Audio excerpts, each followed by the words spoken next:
اگر تو قادر مطلق کی طرف پھرے تو بحال کیا جائے گا. اگر تو قادر مطلق کی طرف پھرے تو بحال کیا جائے گا، بشرطے کہ تو ناراستی کو اپنے خیموں سے دور کر دے. آمین بھائی.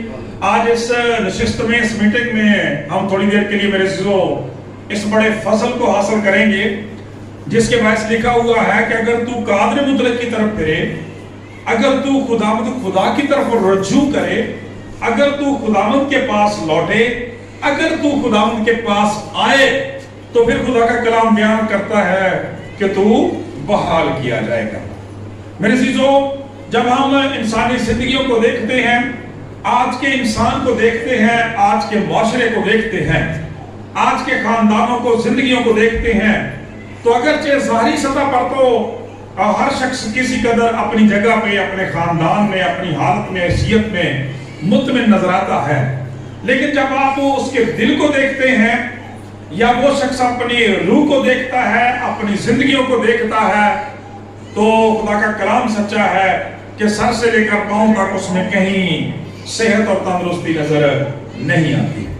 لوگ جب آپ سے ملتے ہیں اور آپ حال احوال پوچھتے ہیں تو وہ شکر گزاری بھی کرتے ہیں، شکریہ بھی ادا کرتے ہیں، لیکن تھوڑی دیر کے بعد جب آپ ان کے ساتھ نجی گفتگو میں شامل ہوتے ہیں تو پھر بہت سارے مسائل کا سامنا ہمیں کرنے کو ملتا ہے. بہت ساری باتیں، بہت ساری پریشانیاں جو ہیں وہ ایک شخص کی زندگی کے اندر پائی جاتی ہیں. آپ معاشرے کے اندر آج دیکھیں، ٹیلی ویژن چینلز پر آپ اخبارات کو دیکھ لیں، خبریں سنیں یا سوشل میڈیا پر نظر دوڑائیں تو ہر طرف آپ کو افراتفری، پریشانی جو ہے وہ نظر آئے گی. اور پھر انسان اس پریشانی کو، ان مشکلات کو دور کرنے کے لیے اپنے طور پہ تغضا بھی کرتا نظر آتا ہے. کبھی وہ کس قسم کی کوشش کرتا ہے، کبھی کس قسم کی کوشش کرتا ہے، ادھر ادھر ہاتھ پاؤں مارتا ہے، مگر مسائل جیوں کے تو رہتے ہیں.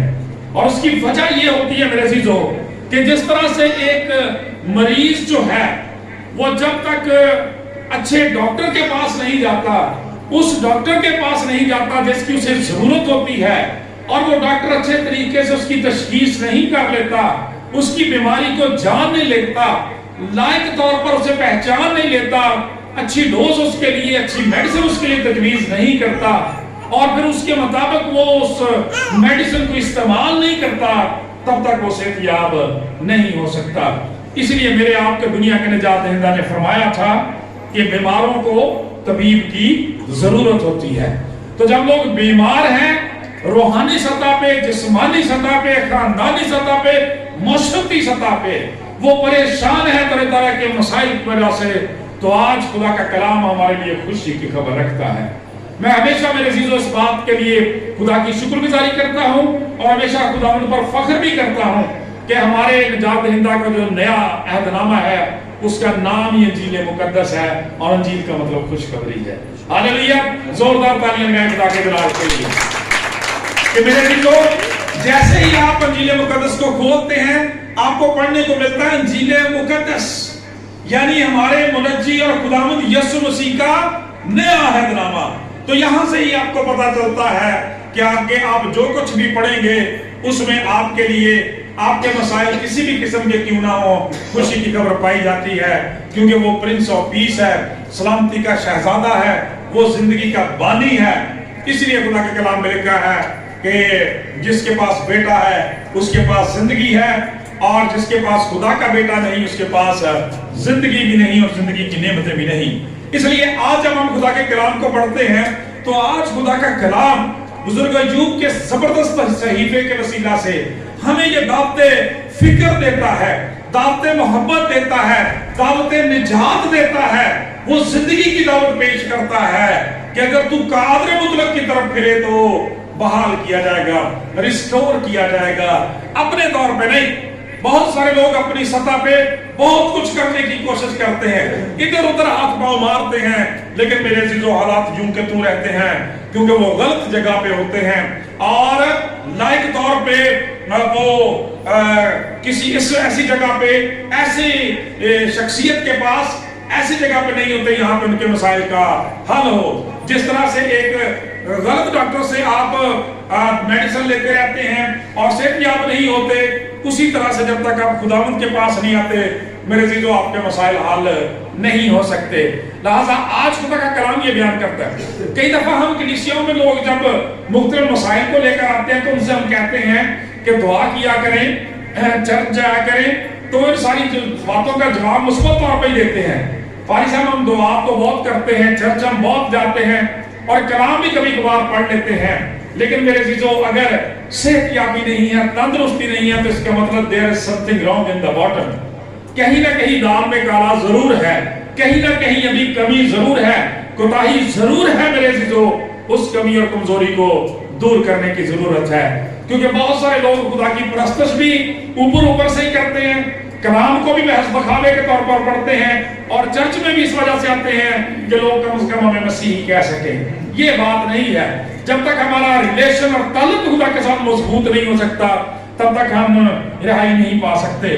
خوشی کی خبر یہ ہے کہ اگر تو قادر مطلق کی طرف پھرے، سارے مسائل اپنی جگہ، ساری مشکلات اپنی جگہ، آپ کی کوششیں اپنی جگہ، جو کچھ آپ نے کیا وہ اپنی جگہ، لیکن خدا کا کلام بیان کرتا ہے کہ اگر تو لائق طور پر تسلی اور تشفی چاہتا ہے، نجات، برکت، بحالی، زندگی اور خدا کی فیورز چاہتا ہے، تو پھر اس کے لیے ہمیں خداوند کی طرف آنے کی ضرورت ہے.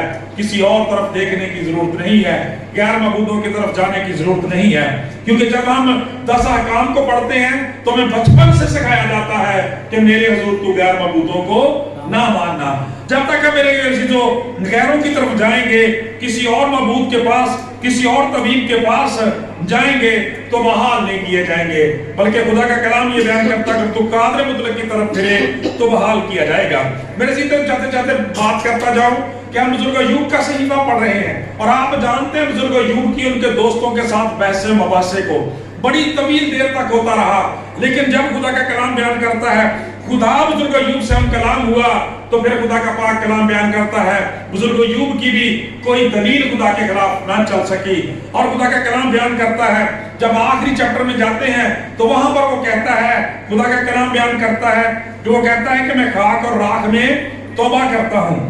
آج بھی میرے چیزوں خدا کا کلام ہمیں یہ بتاتا ہے، سکھاتا ہے کہ ہمیں اپنے آپ کو خدا کے حضور سرنڈر کرنے کی ضرورت ہے، خداوند کی طرف پلٹنے کی اور لوٹنے کی ضرورت ہے، تب ہم بحال کر دیے جائیں گے. چنانچہ خدا کے کلام میں لکھا ہے کہ جب خدا کا کلام یہ بیان کرتا ہے، بزرگ ایوب اپنے آخری چیپٹر میں بیان کرتے ہیں، بڑی زبردست آیات ہیں، آپ دیکھ سکتے ہیں میرے ساتھ 42ویں باب میں خدا کا کلام بیان کرتا ہے. تب ایوب نے خداوند کو یوں جواب دیا، میں جانتا ہوں کہ تو سب کچھ کر سکتا ہے، میں جانتا ہوں کہ تو سب کچھ کر سکتا ہے اور تیرا کوئی ارادہ رک نہیں سکتا. یہ کون ہے جو نادانی سے مسلط پر پردہ ڈالتا ہے، لیکن میں نے جو نہ سمجھا وہی کیا. یعنی ایسی باتیں جو میرے لیے نہایت عجیب تھیں، جن کو میں جانتا نہ تھا. میں تیری منت کرتا ہوں، سن، میں کچھ کہوں گا، میں تجھ سے سوال کروں گا اور تو مجھے بتا. میں نے تیری خبر کان سے سنی تھی، پر اب میری آنکھ تجھے دیکھتی ہے، اس لیے مجھے اپنے آپ سے نفرت ہے اور میں خاک اور راکھ میں کیا کرتا ہوں جی؟ توبہ کرتا ہوں. اور پھر خدا کا کلام بیان کرتا ہے خداوند نے جب اسے ریسٹور کیا، بحال کیا، تو پھر پہلے کی نسبت 2 گنا برکت اسے دی گئی. خدا کا کلام یہ بیان کرتا ہے ساری نعمتوں کو خدا نے میرے عزیزو ریسٹور کر دیا، بحال کر دیا. 2 گنا خدا نے ساری کی ساری نعمتیں برکتیں بخشے اسے دی. یہاں تک کہ اس کے بچے بھی جو مر گئے تھے، خدا کا پاک کلام بیان کرتا ہے وہ بھی خدا نے دوبارہ سے اسے عنایت کر دیے. آج خدا کا کلام یہ بیان کرتا ہے کہ اگر ہم بحالی چاہتے ہیں، برکت چاہتے ہیں، ریسٹوریشن زندگیوں میں ریسٹوریشن چاہتے ہیں زندگیوں کے اندر، تو پھر ضرور ہے کہ ہم خداوند کی طرف پلٹیں. کسی اور معبود کی طرف ہمیں دیکھنے کی کوئی ضرورت نہیں ہے. اس لیے میرے عزیزوں خدا کا کلام آج ہمیں سکھاتا ہے کہ وہ ہمیں اپنے پاس بلاتا ہے. خدا کے پاک کلام میں لکھا ہے، جیسے میں نے دعا میں بھی یہ پڑھا کہ خداوند فرماتا ہے تھکے ماندہ بوجھ کے دبے لوگوں میرے پاس آؤ. کدھر جاؤ بھائی؟ میرے پاس آؤ اور میں تمہیں آرام دوں گا. میرے پاس آؤ اور میں تمہیں آرام دوں گا. خدا کا کلام یہ بیان کرتا ہے. اور پھر فرمایا کہ مانگو تو تمہیں دیا جائے گا، ڈھونڈو تو پاؤ گے، دروازہ کھٹکھٹاؤ تمہارے واسطے کھولا جائے گا. اور میرے چیزوں اس کے ساتھ ساتھ ایک دوسری چیز، تھوڑی دیر پہلے آپ کو یاد ہوگا میں نے ذکر کیا کہ لوگ کہتے ہیں ہم عبادت بھی کرتے ہیں، دعا بھی کرتے ہیں، کلام بھی پڑھتے ہیں، چرچ بھی جاتے ہیں، لیکن اس کے باوجود ان کی زندگیوں کے اندر میرے عزیزوں کمیاں اور کمزوریاں رہ جاتی ہیں۔ اسی کا ذکر کیا ہے، خدا کا کلام بیان کرتا ہے کہ اگر تو قادر مطلق کی طرف پھرے تو بحال کیا جائے گا، بشرط یہ کہ وہ شرط کون سی ہے، کنڈیشن کون سی ہے؟ بشرط یہ کہ تو ناراستی کو اپنے خیموں سے دور کر دے۔ ہماری زندگیوں میں گناہ جو ہے، بدی میرے دل میں ہوئے ذرا کدے بھی نہ میری سنے گا خدا، بدی میرے دل میں یہ ہوئے ذرا کدے بھی نہ میری سنے گا خدا۔ میرے عزیزو، تو بھی ہم خدا کے رحم اور اس کے ترس اور فضل کے لیے خدا کی شکر گزاری کرتے ہیں کہ ہماری زندگیوں میں کمزوری بھی ہوتی ہے، ہم خدا کے حضور جب مصرف بیٹے کا رویہ لے کے آ جاتے ہیں اور مان لیتے ہیں، کہتے ہیں کہ باپ میں آسمان کا اور تیری نظر میں گناہ گار ہوا، اب اس لائق نہیں رہا کہ پھر تیرا بیٹا کہلاؤں، مجھے اپنے نوکروں جیسا کر لے۔ میرے عزیزو، خدا کا کلام بیان کرتا ہے، کھلی ہوئی صلیب کے بازو بتاتے ہیں کہ آج بھی اس کے بازو آپ کی محبت کے لیے کھلے ہیں، وہ آپ کو اپنے ساتھ رکھنا چاہتا ہے، لکھانا چاہتا ہے، خاندان میں شامل کرنا چاہتا ہے، اور مصرف بیٹے کی طرح سے اسے ریسٹور کر دیا جاتا ہے، بشرط کہ وہ سچے دل سے توبہ کرے، اس گناہ کو، ناراستی کو، غفلت کو اپنی زندگیوں سے دور کرے۔ خدا کے پاک کلام میں میرے عزیزو، میں نے کہا خدا کا کلام بیان کرتا ہے کہ میرے پاس آؤ اور میں تمہیں آرام دوں گا۔ کلام خدا میں ہم بہت ساری ایسی مثالیں دیکھتے ہیں کہ جب لوگوں نے خداوند یسوع مسیح کی طرف رجوع کیا، خداوند یسوع مسیح کی طرف پلٹے، تو پھر لا علاج ایسے امراض، ایسی بیماریاں جو لا علاج ہو چکی تھی۔ آپ کوڑ کی بات کو دیکھ لیں، خدا کا کلام یہ بیان کرتا ہے کہ اس وقت کے آج کے وقت کے کرونا کی طرح سے تھا یہ مرض، اور ایسا نامراد تھا کہ خاندانی زندگی کو، معاشرتی زندگی کو تباہ و برباد کر کے رکھ دیتا ہے میرے دوست، اور لوگوں کو دور کر دیا جاتا تھا۔ لیکن خدا کا کلام یہ بیان کرتا ہے، جب ہم کلام خدا میں مسیح یسوع کی اپنے نجات دہندہ کی اس قادر مطلق کی قدرت کو دیکھتے ہیں، خدا کا کلام یہ بیان کرتا ہے حالت لوگوں کی یہ تھی کہ کوڑ اتنا گھناؤنا مرض تھا، جیسا کرونا کے دنوں میں آپ نے دیکھا کہ کرونا کا مریض اگر کسی کو چھو لیتا تھا یا کوئی کرونا کے مریض کو چھو لیتا تھا، دونوں صورت میں وہ شخص جو تھا افیکٹڈ ہو جاتا تھا، اسی طرح سے کوڑ کی صورت میں تھا۔ لیکن آفرین، قدرت، جلال، سرفرازی، بلندی اس کے نام کو، خدا کا کلام بیان کرتا ہے کہ کوڑی یسوع مسیح کو چھوتا ہے پھر بھی شفا پا جاتا ہے، اور جب یسوع مسیح کسی کوڑی کو چھو دیتا ہے تو پھر بھی کوڑی شفا پا جاتا ہے۔ پریز دی لارڈ، زوردار تالیاں اس لیے کہ وہی آج فرماتا ہے، وہی جب مجسم ہوا تو زمین پر آ کر کہہ رہا تھا، کیا کہہ رہا تھا؟ خدا کا کلام بیان کرتا ہے کہ اگر تو قادر مطلق خدا کی طرف پھرے گا تو پھر بحال کر دیا جائے گا۔ اور خدا کا کلام بیان کرتا ہے اس کے ساتھ کتنا زبردست، کتنی زبردست فیور ہے، کتنا زبردست بونس ہے خدا کی طرف سے۔ خدا کا کلام کہتا ہے کہ کوئی گناہ کیے تو پھر ان کی بھی معافی ہو جائے گی۔ ہاللیلویا! کتنی خوبصورت بات ہے، کیونکہ ہم کلام خدا میں دیکھتے ہیں، میں تھوڑی دیر پہلے بھی آپ سے عرض کر رہا تھا کہ خدا کا کلام بیان کرتا ہے گناہ ہماری زندگیوں کے اندر دیوار بن جاتا ہے، خدا کے اور ہمارے ساتھ کنیکشن میں دیوار بن جاتا ہے۔ خدا کا کلام بیان کرتا ہے وہ اس قدر قدوس ہے، میرے عزیزوں کے بدی کو دیکھ نہیں سکتا، اس لیے ضرورت اس بات کی ہے کہ آج ہم خداوند کے پاس آئیں، ہمارے جو بھی بوجھ ہیں، جو بھی مشکلات ہیں، جو بھی وبائیں ہیں، بیماریاں ہیں، مسائل ان کو خداوند کے حضور رکھنے کی ضرورت ہے تاکہ خداوند کے نام کو عزت اور جلال ملے۔ میرے عزیزوں، کلام مقدس میں جب ہم یہ حوالہ پڑھ رہے ہیں تو وہاں پہ لکھا ہے کہ خداوند فرماتا ہے، دعوت دیتا ہے کہ اگر تو خداوند کی طرف پھرے تو ایک منٹ آنا ہے نا، فون ذرا باز رہا کے سننا، میرے کو پتا۔ خدا کا کلام یہ بیان کرتا ہے، لکھا ہوا ہے کہ اگر تو قادر مطلق کی طرف پھرے گا تو پھر اسٹور کر دیا جائے گا، بحال کر دیا جائے گا۔ ہم نے کلام مقدس میں ایک بڑی زبردست اس تعلق سے جو ہے وہ بات پڑھتے ہیں، کلام مقدس کے اندر دیکھیں اس میں دونوں پہلو نظر آتے ہیں، اور یہ واقعہ ہے بنی اسرائیل کے وقت کا۔ خدا کا کلام یہ بیان کرتا ہے رام کا بادشاہ ہے اور اس کا نام جو ہے وہ نمان کوڑی ہے۔ کتنے لوگوں کو پتا نہیں نمان کوڑی کے بارے میں؟ ویری گڈ، شاباش۔ اس کا مطلب ہے سارے لوگ، تقریباً سارے لوگ اس کے تعلق سے جانتے ہیں، نہیں جانتے وہ بھی سن لے آج۔ خدا کا کلام بیان کرتا ہے، ریفرنس کیا ہے کہ اگر تو قادر مطلق خدا کی طرف پلٹے گا تو پھر شفا پائے گا۔ خدا کا کلام بیان کرتا ہے کہ جب آرام کا بادشاہ بنی اسرائیل کو، خدا کے لوگوں کو وہاں سے اسیر کر کے قیدی بنا کر لے گیا تو ان کے درمیان کچھ بیٹے اور بیٹیاں بھی تھیں، اور ایک بچی جو تھی وہ اس کمانڈر کے گھر میں، اس فوجی کے گھر میں، نعمان کوڑی کے گھر میں، جو لشکر کا ایک طرح سے سردار تھا، اس کے گھر میں کام کرتی تھی. اور اس نے جب دیکھا کہ اس کا آقا جو ہے، وہ جو مالک ہے نعمان کوڑی، تو وہ تو کوڑ کا شکار ہے، وہ تو کوڑ کا شکار ہے، حالانکہ اتنی بڑی فوج کا وہ سربراہ ہے. تو اس نے جب یہ بات دیکھی تو اس نے اپنی ملکہ سے کہا کہ کاش میرا آقا اس نبی کے ہاں ہوتا جو ہمارے علاقے میں ہے، ہمارے شہر میں ہے، وہ اس کے لیے دعا کرتا اور خداوند اسے شفا بخشتا. یہ بات اس نے کہی میرے عزیزوں، اور دیکھیں کتنی خوبصورت بات ہے. ایک بات نے ہی ان کا دل مو لیا. ملکہ کو یہ بات بڑی چھو گئی، خدا کا کلام اس بچی کے وسیلے سے چھو گیا. اور اس نے رات کو نعمان سے بات کی کہ وہ جو بچی اسرائیلی ہے جسے تو اسیر کر کے لایا، جو ہماری خدمت گزار ہے، اس نے ایسا کہا ہے کہ ان کے علاقے میں کوئی ایسا نبی ہے، اگر تو جائے گا تو وہ تیرے لیے دعا کرے گا اور تو ہیل ہو جائے گا. اس نے کہا اچھا یہ کیسے ہو سکتا ہے؟ تو اس نے کہا بھلا دیکھا جائے. اس نے اگلے دن ارادہ کیا، اپنے چند سپاہیوں کو ساتھ لیا اور کچھ تو تحفے تحائف ساتھ لیے اور چلا گیا. میرے عزیزوں، خدا کا کلام یہ بیان کرتا ہے کہ جب اس علاقے میں گیا اور بزرگ الیشا سے ملا، اور اس سے پہلے کہ وہ اندر جاتے وہ باہر ہی تھا، اور الیشا کا جو ملازم تھا، جو خدمتگار تھا جہازی، اس نے بتایا کہ اس طرح سے آرام کا جو بادشاہ ہے اس نے اپنے جرنیل کو بھیجا ہے، وہ کوڑ زدہ ہے اور وہ چاہتا ہے کہ آپ اس کے لیے دعا کریں. تو الیشا نے اندر سے ہی کہا کہ اسے کہو کہ دریائے یردن میں جا کر 7 دفعہ گوتا مارے، 7 دفعہ جا کر گوتا مارے، خداوند اسے ہیل کرے گا. جب اس کو یہ بات بتائی گئی، اس نے کہا میں تو جرنیل ہوں، ٹھیک ہے، اس شخص کو باہر آنا چاہیے تھا. یہ کیسا نبی ہے، یہ کیسا شخص ہے جو میرے احترام کے لیے، میرے استقبال کے لیے باہر نکلا ہی نہیں ہے. اور یہاں تک یہ بات ہے گوتا مارنے کی، تو دریائے یردن سے زیادہ خوبصورت تو ہمارے دریا ہیں، ابانا اور فرفر کی ندیاں ہیں. میں ان میں گوتا مار کے صحت یاب اور تندرست نہیں ہو سکتا. لیکن میرے عزیزوں بات یہ نہیں، بات خدا کی فرما برداری کی ہوتی. ٹھیک ہے، خدا کا کلام یہ بیان کرتا ہے، وہ اس بات سے بڑا غصے ہو گیا اور واپس پلٹ گیا. جب جانے لگا تو اس کے ساتھ ایک اس کا وزیر جو تھا وہ بڑا سمجھدار تھا.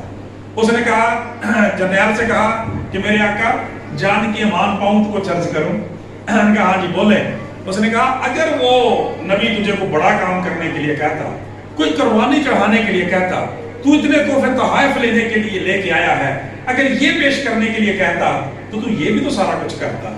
اس نے تو تجھ سے کچھ نہیں مانگا، صرف یہی کہا ہے دریائے یردن میں جا کے نہا لے. تو اس میں کون سی قباحت ہے؟ بندہ سیانا چیز کی گال نہ کرنا چاہیے. ٹھیک ہے، انہوں نے کہا گال تو واقعی ٹھیک کی تھی. انہوں نے کہا چلو جی واپس. ٹھیک ہے، واپس چلے گئے، دریائے یردن میں اترے. 1 2 3 4 5 6 اور خدا کا کلام بیان کرتا جب اس نے چھٹا گوتا مارا، جب چھٹی دفعہ وہ نیچے گیا اور اوپر آیا، خدا کا کلام کہتا اس کا بدن ننھے بچے کی طرح سے ہو گیا. ہاللیلویا، صرف کیا ہو گیا؟ اگر تو خداوند کی طرف پلٹے تو بحال کر دیا جائے گا، ریسٹور کر دیا جائے گا. میرے عزیزوں، اس شخص کے پاس کوئی کمی نہیں تھی، جرنیل تھا، کمانڈر تھا، سارا کچھ روپیہ پیسہ نوکر چاکر ساری چیزیں اس کے پاس تھی، اور بڑے بڑے دیوتا تھے جن کی وہ پرستش کرتے تھے، لیکن کوئی اسے ریسٹور نہیں کر سکا، بحال نہیں کر سکتا جب تک وہ زندہ یہوہ خدا ان کے پاس نہیں آیا. اور میں یہاں سے یہ بات کرنا چاہتا ہوں کہ خدا کا کلام بیان کرتا ہے جب وہ ریسٹور ہو گیا تو اس نے بہت سارے تحفے تحائف دینے کی کوشش کی بزرگ الیشا کو، لیکن انہوں نے کہا نہیں، میں تو اس سے کچھ نہیں لوں گا، مجھے ان میں سے لینے کا کوئی ایسا استحقاق نہیں، تو جا. خدا کا کلام یہ بیان کرتا پھر اس نے عقیدت اور محبت کے طور پر کہا کہ مجھے اتنی اجازت دے کہ میں تیرے علاقے سے مٹی جو ہے وہ لے جاؤں تاکہ عقیدت کے طور پر اپنے لوگوں کے سامنے تیری یادگار قائم کر دوں، مذبح بنا دوں. ہاللیلویا، پریز دی لارڈ. تو خدا کا کلام یہ بیان کرتا ہے نہ وہ چلا گیا، ہیل ہو گیا، ریسٹور ہو گیا، لیکن اس آیت کا دوسرا حصہ بیان کرتا ہے کہ تو بحال کیا جائے گا بشرط یہ کہ تو ناراستی کو اپنی زندگی سے دور کر دے. اس نے نافرمانی کو دور کر دیا، لیکن وہاں پر ایک اور شخص موجود تھا جس کی زندگی میں یہ نافرمانی آ گئی، اور وہ جہازی تھا. خدا کا کلام یہ بیان کرتا ہے کہ جب اس نے دیکھا یہ تو بہت بڑا آدمی تھا، بڑا مالک تھا، بڑا جرنیل تھا، کمانڈر تھا، بڑے تحفے تحائف کپڑے لے کے آیا تھا، سونا چاندی بھی اس کے پاس تھا، تو میرے مالک نے تو اس کو ویسے ہی جانے دیا. خدا کا کلام یہ بیان کرتا وہ پیچھے بھاگا اور نعمان کو جا کے کہنے لگا کہ میرے مالک نے مجھے بھیجا ہے. اس نے کہا میرے ہاں مہمان آ گئے ہیں،